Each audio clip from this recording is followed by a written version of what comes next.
सम्राट कुमार और आप देख रहे हैं इन्फो ऑफ इंडिया चैनल। इस चैनल पे आपको न्यू नोटिफिकेशन जॉब से रिलेटेड मिलती रहती हैं, तो आप मेरे चैनल को सब्सक्राइब कर सकते हैं यदि आप सरकारी नौकरी की तैयारी कर रहे हैं या उससे अपडेट्स जानना चाहते हैं। तो यहाँ पे हम आईटीबीपी का जो फॉर्म आया हुआ है उसी के बारे में बात करने वाले हैं। यहाँ पे Indo Tibetan border police force, यहाँ पे आप देख पाएंगे हेड कांस्टेबल और कांस्टेबल की वैकेंसी आई हुई है। ये 2024 में जारी की गई है और यहाँ पे आप लोगों को दिखाई दे रहा है एलिजिबल मेल कैंडिडेट। यहाँ पे सिर्फ मेल कैंडिडेट ही भर सकते हैं, तो इसके बारे में हम सब डिटेल्स जानने वाले हैं। क्या एलिजिबिलिटी क्राइटेरिया मतलब कौन भर सकता है, कितनी पढ़ाई लिखाई चाहिए, कितना हाइट चाहिए, जो एग्ज़ाम होगा वो पहले एग्ज़ाम होगा कि पहले फिजिकल होगा, एग्ज़ाम अगर जो होगा तो उसका पैटर्न क्या होगा, इस सब डिटेल के बारे में हम जानने वाले हैं। तो चलिए शुरू करते हैं। सबसे पहले हम इम्पोर्टेंट डेट के बारे में बात कर लेते हैं। यहाँ पे जो आप देख पाएंगे कि अप्लीकेशन मेड 24 दिसंबर से स्टार्ट हो गया है, यानी कि आप 24 दिसंबर से ऑनलाइन कर सकते हैं आईटीबीपी की मेन वेबसाइट पे। और ये अप्लाई होगा 22/1/2025 तक अप्लाई होगा, रात के 12 बजे तक अप्लाई कर सकते हैं आप। यहाँ पे अप्लाई करने का डेट भी जारी कर दिया गया और जो पोस्ट है वो पोस्ट के बारे में हम देख लेते हैं। पोस्ट जो है हेड कांस्टेबल और कांस्टेबल की है।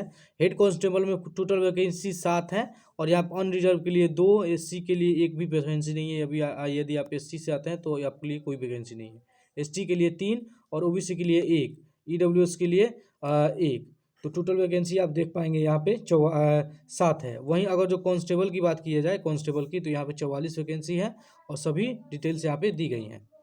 आप ऑनलाइन करने के लिए यहाँ पे वेबसाइट दिया गया है रिक्रूटमेंट ITBP-police.nic.in, यहीं पे आप आके ऑनलाइन कर सकते हैं।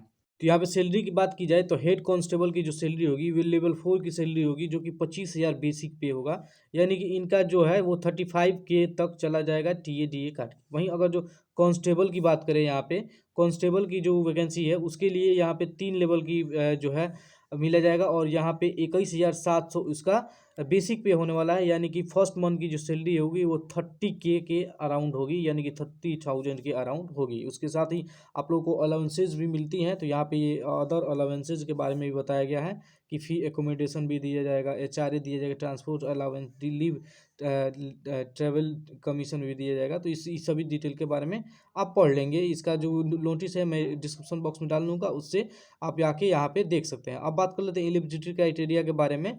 तो एलिजिबिलिटी क्राइटेरिया की बात करें तो यहाँ पे पोस्ट दी गई है। यहाँ पे आप देख पाएंगे post head constable motor mechanic के लिए है। यहाँ पे एज क्राइटेरिया की बात करें तो 18 से 25 साल आपकी उम्र होनी चाहिए। और जो मिनिमम क्वालिफिकेशन की बात की गई तो यहाँ पे 10+2 आपकी होना चाहिए। और दूसरा में कहा गया है कि सर्टिफिकेट इन मोटर मैकेनिक, यानी कि मोटर मैकेनिक में आपके पास सर्टिफिकेट होना चाहिए। और industrial training with 3 year practical experience, यानी कि ITI आपका हो तो भी आप भर सकते हैं। लेकिन यहाँ पे जो बोला गया है कि 3 साल का आपका जो आपका एक्सपीरियंस है वो होना चाहिए। अब कांस्टेबल की बात करें, कांस्टेबल में ज़्यादा वैकेंसी है। तो कांस्टेबल की बात करें तो यहाँ पे 18 से 25 साल इसका भी रखा गया है। और यहाँ पे मैट्रिक पास पे ये वैकेंसी है। 10th क्लास आप कहीं भी से किए हैं तो आप भर सकते हैं। यहाँ पे ITI किए हों तब भी आप भर सकते हैं, यानी कि 10th प्लस ITI आप किए हैं तो आप भर सकते हैं इस फॉर्म को। यहाँ पे एज की बात करें तो एज भी दिया गया है कि कब तक आप लोगों का जो डेट है वो काउंट किया जाएगा। तो 22 जनवरी 2025 के हिसाब से आपको काउंट किया जाएगा। इस डेट तक आपका 18 से और जो मैंने बताया 25 साल होना चाहिए। यहाँ पे डेट भी बताया गया है कि पार्टिकुलर डेट किस डेट के बीच में जो आपकी जन्मतिथि है तो आप भर सकते हैं।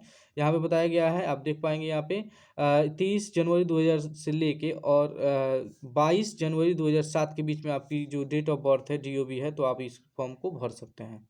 यहाँ पे अपर एज में छूटें भी दी गई हैं। यदि आप SC ST हैं तो 5 साल की छूट मिलेगी, OBC हैं तो 3 साल की छूट मिलेगी, एक सर्विसमैन के लिए 3 साल की।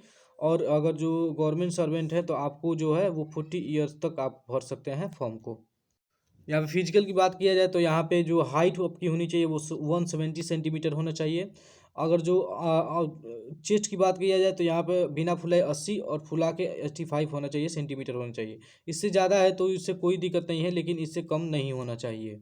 यहाँ पे पेमेंट की बात करें तो पेमेंट आप लोगों का ऑनलाइन एप्लीकेशन जब डालेंगे तो OBC, अनरिजर्व और उसके साथ ही EWS कैटेगरी के जो भी बच्चे हैं उनके लिए 100 रुपये का चार्ज रखा गया है। वहीं अगर जो SC ST से आप आते हैं तो आप लोगों को कोई चार्ज नहीं देना होगा और इसमें सिर्फ मेल कैंडिडेट ही अप्लाई कर सकते हैं, फीमेल कैंडिडेट अप्लाई नहीं कर सकती हैं। तो यहाँ पे सबसे पहले यहाँ पे PT होने वाला है। जो सिलेक्शन प्रोसेस होने वाला है वो सबसे पहले PT होगा। यहाँ पे PT है फेज 1 में। उसके बाद से आप लोगों का जो फेज़ 2 है वो डॉक्यूमेंट वेरिफिकेशन है, यानी कि सबसे पहले पीईटी होगा, उसके बाद डीबी होगा यानी कि डॉक्यूमेंट वेरिफिकेशन होगा, उसके बाद रिटेन होगा। रिटेन के बाद से आपका मेरिट जारी किया जाएगा। रिटेन और मेरिट के बीच में आप लोगों का अगर रिटेन अगर निकाल लेते हैं तो आपका मेडिकल भी कराया जाएगा। उसमें अगर जो हो जाते हैं आप सफल, तो यहाँ पे मेरिट में नाम आपका आएगा। अब बात करते हैं पीटी में क्या क्या मांगा जाएगा। तो यहाँ पे 1.6 किलोमीटर का रेस होना चाहिए, 7 मिनट 7.5 मिनट में आपको पूरा करना है। लॉन्ग जंप है 11 फीट का, यानी कि 3 चांसेस आपको दिए जाएंगे इसमें। और हाई जंप भी है 3.5 फीट का, इसमें भी 3 चांसेस आपको दिए जाएंगे। फेज़ 2 आप यहाँ पे देख पाएंगे। फेज़ 2 जो है वो वेरिफिकेशन ऑफ डॉक्यूमेंट है। ओरिजिनल डॉक्यूमेंट आप ले जाएंगे और वहाँ पर वेरिफिकेशन हो किया जाएगा। उसके बाद आप लोगों का जो है रिटन एग्जामिनेशन 100 मार्क्स का कराया जाएगा। इसमें 100 मार्क्स में कौन कौन से जो क्वेश्चंस आएंगे, यहाँ पे जनरल नॉलेज के आएंगे, मैथमेटिक्स आएंगे, हिंदी और इंग्लिश आएगा, हिंदी और इंग्लिश जिसमें भी आप देना चाहते हैं। और यहाँ पे ट्रेड रिलेटेड थ्योरी आएंगी 60 मार्क्स के।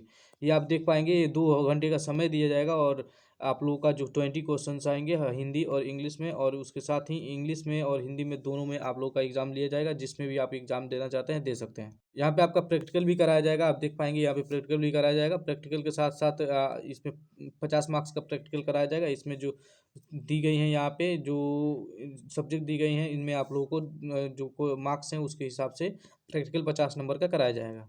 यहाँ फेज नंबर 4 की बात किया जाए तो यहाँ पे देखिए आप लोगों का जो डिटेल मेडिकल कराया जाएगा, जब पीईटी और पीएसटी और वेरिफिकेशन उसके बाद एग्ज़ाम जब दे देंगे तब आपका डिटेल जो है मेडिकल एग्जामिनेशन कराया जाएगा। सो आशा करता हूँ ये वीडियो आप लोगों को अच्छा लगा होगा। इस वीडियो को लाइक करिए और सब्सक्राइब करिए मेरे चैनल को, और मिलते हैं अगले वीडियो में। तब तक के लिए बाय बाय।